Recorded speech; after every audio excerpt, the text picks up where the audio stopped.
동시대 창조적 듣기라는 제목으로 이야기를 하게 된 이유는 아무래도 홍대 앞이 주로 음악을 듣는 공간인 것 같아요.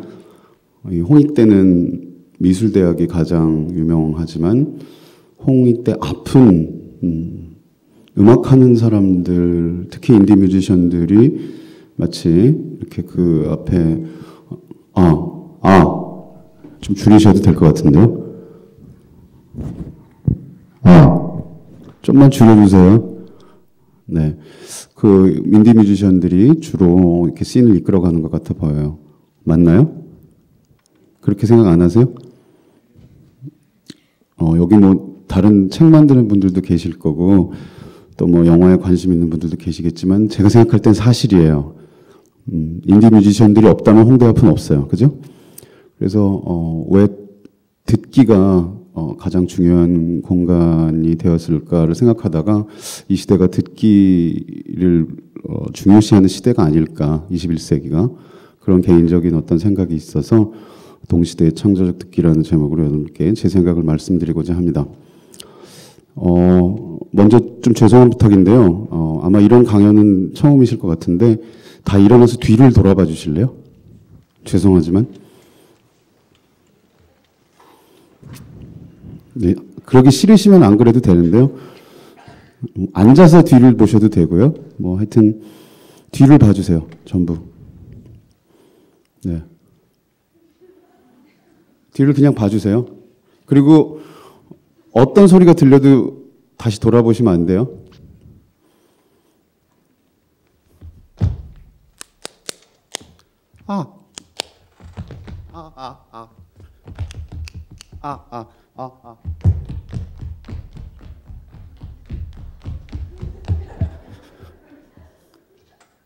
다시 앞을 보세요. 감사합니다.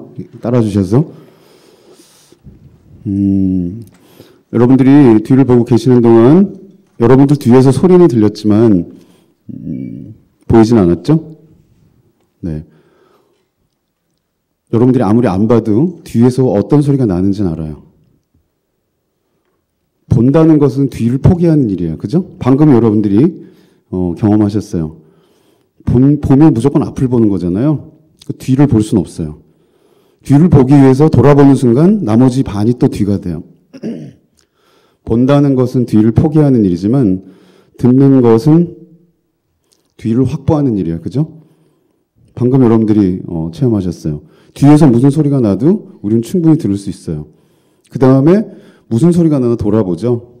그러니까 뒤에 있어서는 듣기가 먼저예요. 21세기를 보니까 뒤가 허해요. 자꾸 돌아봐요. 핵시계를 뒤로 돌려야 되고 과거에는 무슨 일이 있었나? 쓰레기가 없던 시절 이렇게 돌아보고 길을 가다가도 뒤에서 혹시 누가 있나 이렇게 돌아봐요. 그죠? 소리는 뒤를 확보해주는 일이기 때문에 소리를 듣는 사람들은 뒤가 든든해요. 그 사무라이 영화에 나오는 고수들 있죠? 고수일수록 뒤를 안 보고 뒤에 누가 있는지 알죠? 하수들이 뒤에서 이렇게 접근하다가 보지도 않은 고수의 칼에 의해서 뒤에서 그냥 죽죠?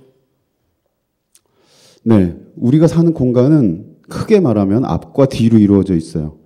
지금까지 우리는 보는 것을 중시했기 때문에 공간의 무려 반인 뒤를 포기한 거예요. 그죠? 공간은 무조건 앞과 뒤로 나를 중심으로 하면 이루어져 있어요. 그래서 듣는 행위는 공간의 전체성을 복원하는 일이에요. 뒤를 확보해줘요.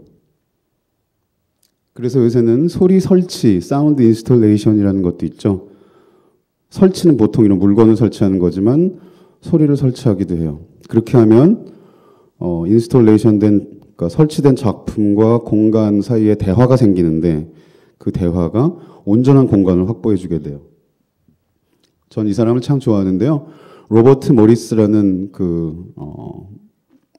미술 작가예요. 설치 작가인데 Box with the Sound of Its Own Making 이라는 제목의 1961년도 작품인데요. 그냥 박스고요. 그 안에 녹음기를 설치해 놓고 그 박스를 만드는 동안 났던 소리가 있겠죠. 딱딱딱딱 뭐 나무 자르고 그 소리를 녹음해가지고 저 안에다 넣었어요. 전 이 작품이 너무 재밌어요. 보통 상자는 그 안에 어떤 물건을 담는 거잖아요. 이 사람은 소리를 담았어요. 그리고 자기 자신을 만들 때 나던 소리를 담았어요.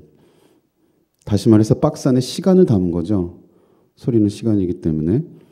그리고 그렇게 자기 자신의 과거가 확보된 저 박스를 공간에다 놓는 순간 소리가 나고 그 공간은 마치 저 박스를 만들던 과거와 저 박스가 지금 현존하는 현재가 아주 긴밀하게 연결된 어떤 통합된 시간같이 느껴지고 그때 공간은 전체성을 확보하게 돼요. 왜? 소리 때문에. 자, 두 번째는 타임라인입니다.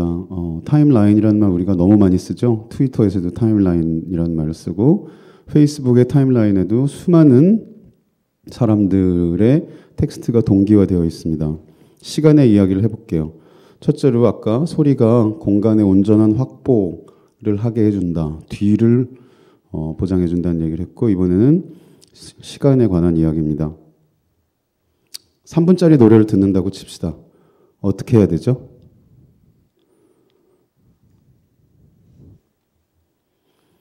그 3분 동안 그 노래와 함께 있어주는 방법밖에 없죠. 3분 동안 그 노래 앞에 있어줘야 되죠. 그렇지 않고 3분짜리 노래를 듣는 방법이 있어요?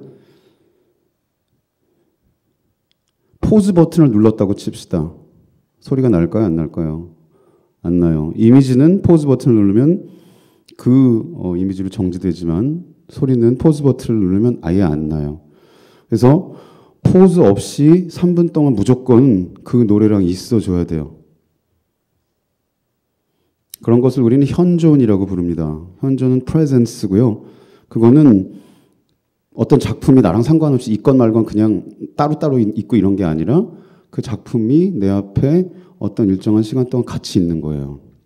그걸 현존이라고 그러고 existence, 존재는 나랑 같이 있을 수도 있고 없을 수도 있고 그걸 우리는 실시간 동기화라고 합니다. 그 노래와 실시간으로 동기화되지 않으면 나는 그 노래를 들을 수가 없어요. 트위터에서 실시간으로 동기화된 수많은 텍스트들을 봅니다. 저는 그것을 어떻게 이해하냐면 목소리로 이해합니다. 그 텍스트를 쓴 사람이 보여요? 안 보여요. 어디 있는지도 몰라요. 3호선 버터플라이의 스웨덴에서 우리를 팔로우하고 있는 어떤 팬이 다음 공연이 언제냐고 물어봐요. 그 사람의 얼굴도 모르지만 그 사람의 목소리를 들어요. 그리고 대답해줘요. 마샬 맥루한이라는 유명한 미디어 연구가가 있죠. 이 사람은 어쿠스틱 스페이스, 청각 공간과 비주얼 스페이스를 구별했습니다. 비주얼 스페이스는 시각 공간인데요. 어떤 차이가 있냐면 청각 공간은 방향이 없어요. 아까 제가 뒤에서, 앞에서, 모든 곳에서 그 다음에 무작위적이에요. 순서가 없어요. 어느 소리가 어떻게 동기화되든 현재와 동기화돼요. 그러나 시각 공간은 위계가 있어요. 소실점을 향해서 쭉 순서가 마련돼 있어요. 그러면서 그 청각 공간이 동양적인 공간이고 시각 공간이 서양적인 공간이라고 얘기했어요. 제 생각에 21세기는 청각 공간의 시대예요. 왜냐하면 트위터에 동기화된 그 목소리는 순서가 없어요. 순서가 없고 방향도 없어요. 방향도 없고 무작위적이에요. 그래서 전방위적 실시간 동기화의 공간이에요. 자, 이제 보는 걸 생각해 봅시다. 보는 동안 그 다음에 무슨 말을 할 수 있을까요? 우리가 보는 동안 어떤 작품이 따로 있는 게 아니라 내가 본다고 쳐요. 그럼 보는 동안 소리가 들려요. 그죠? 왜? 실시간 동기화 되어 있기 때문에. 보다는 언제나 보는 동안일 경우에는 보다 더하기 듣다예요. 그죠? 보다 더하기 듣다를 우리는 개입한다고 해요. 컨템포러리 아트라는 말을 많이 하죠. 동시대 예술이라고 번역하는데요. 컨템포러리라는 말의 뜻이 같은 함께 있는 시간이라는 뜻이에요. 그래서 우리 시대의 예술은 함께 들어주는 시대의 예술이에요. 그리고 그 시간에 개입하는 예술입니다.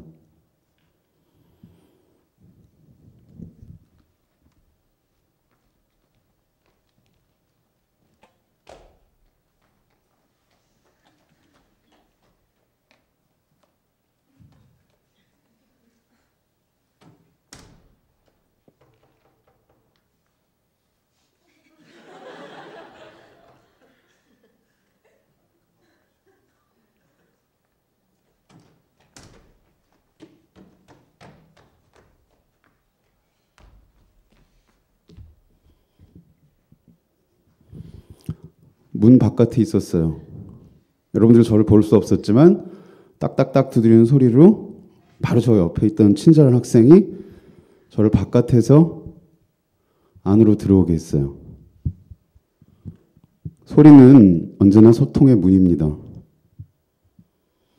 그래서 듣는 행위는 공간을 복원하고 시간적으로 개입하고 서로 소통하는 행위예요. 그러나 듣는 건 어떻게 해야 돼요? 가만히 있어야 돼요. 그죠? 남의 말을 들으려고 그러는데 내가 말하면 남의 말을 들을 수가 없죠. 그런 사람이 제일 밉죠. 네 말 좀 들어줄게 한 다음에 좀 듣다가 잠깐만 그건 말이다. 거기 내가 하나만 짚고 넘어가자. 이런 사람들이 제일 싫어요. 창조적 듣기는 움직이지 않는 행동이지만 그 듣기를 통해서 복원과 개입과 소통을 추구합니다. 저는 그런 창조적 듣기가 시대적 요청이라고 생각하고 이 홍대 앞은 특히 그런 창조적 듣기의 공간이 아닐까 생각이 됩니다. 감사합니다.